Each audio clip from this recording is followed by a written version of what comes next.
And happy Friday. It's the weekend. We just gotta get through today. Hooray. Alright, I'm gonna get right into it because this is a long one and I still have one more video to record for tonight, but I'm also not gonna rush it. It is, I think, another more infamous story for anybody who may have attended a Bible class when they were growing up. We have Exodus chapter 16, all of chapter 16, and it is the Manna and Quail story. The whole Israelite community set out from Elim and came to the desert of Sin, which is between Elim and Sinai, on the 15th day of the second month after they had come out of Egypt. So, wait, 15th day of the second month? That would be February 15th. That was literally yesterday. Funny. In the desert, the whole community grumbled against Moses and Aaron, again with the grumbling. The Israelites said to them, "If only we had died by the Lord's hand in Egypt. There we sat around pots of meat and ate all the food we wanted, but you have brought us out into this desert to starve this entire assembly to death." Then the Lord said to Moses, "I will rain down bread from heaven for you. The people are to go out each day and gather enough for that day. In this way I will test them and see whether they will follow my instructions. On the sixth day they are to prepare what they bring in, and that is to be twice as much as they gather on the other days." So Moses and Aaron said to all the Israelites, "In the evening you will know that it was the Lord who brought you out of Egypt, and in the morning you will see the glory of the Lord, because he has heard your grumbling against him. Who are we that you should grumble against us?" Moses also said, "You will know that it was the Lord when he gives you meat to eat in the evening and all the bread you want in the morning, because he has heard your grumbling against him. Who are we? You are not grumbling against us, but against the Lord." Then Moses told Aaron, "Say to the entire Israelite community, 'Come before the Lord, for he has heard your grumbling.'" While Aaron was speaking to the whole Israelite community, they looked toward the desert, and there was the glory of the Lord appearing in the cloud.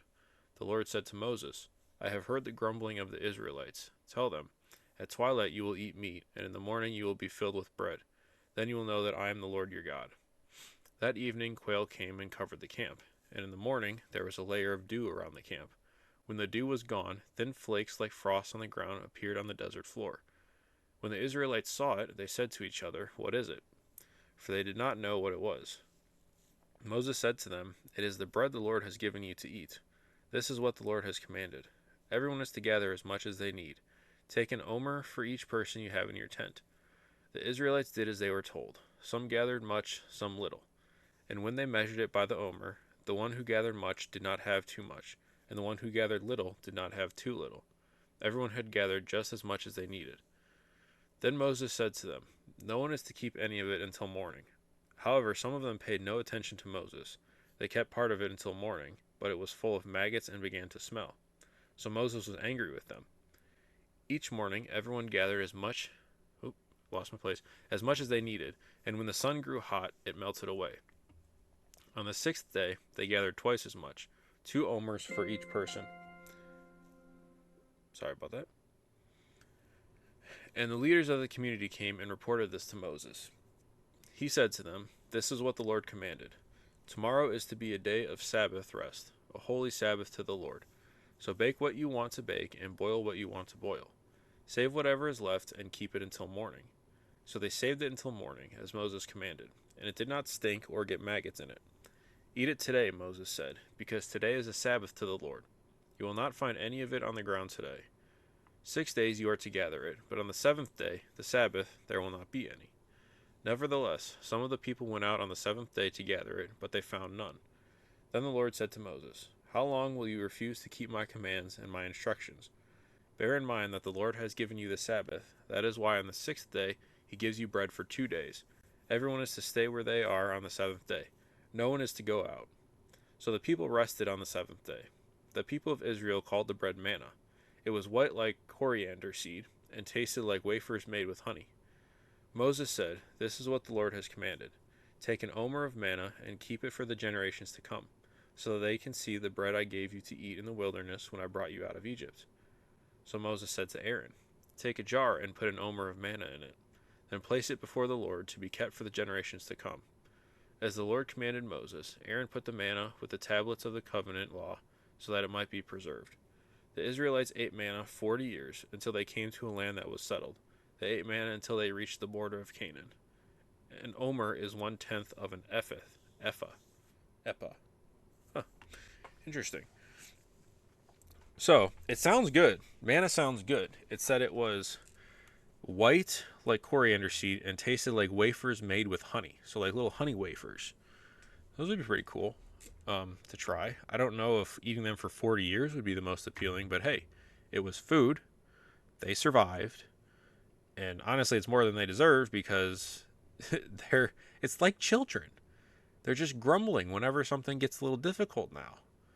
You know, why did you take us out of there? We would rather have been enslaved and eating whatever we wanted than out here being free, praising the Lord, and still getting what we need. It's honestly like what I deal with at kids, like the school I work at. You can never get a little without them taking a lot and then complaining about what they get and what they didn't get. All right. Well, I think that was it. Interesting. He says take as much as you need, not more, not less, and then on the sixth day to gather twice as much. And they go out on the seventh day expecting to gather some more. I'm going to use that line though. Where was it? Verse 28. The Lord says to Moses, "How long will you refuse to keep my commands and my instructions?"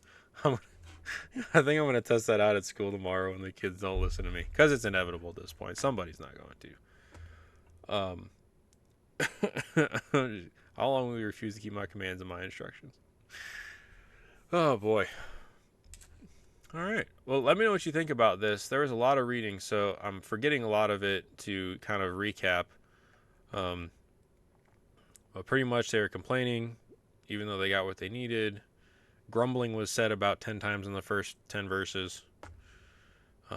The dew kind of leaves the manna for them. So that was kind of interesting how God made the manna appear from the dew. But I think that's going to be it for me for our Friday. I hope everybody is going to have a restful, long weekend. I'll have another video out for you guys tomorrow. And we will continue on in the season of Lent. All right, I will see you tomorrow morning.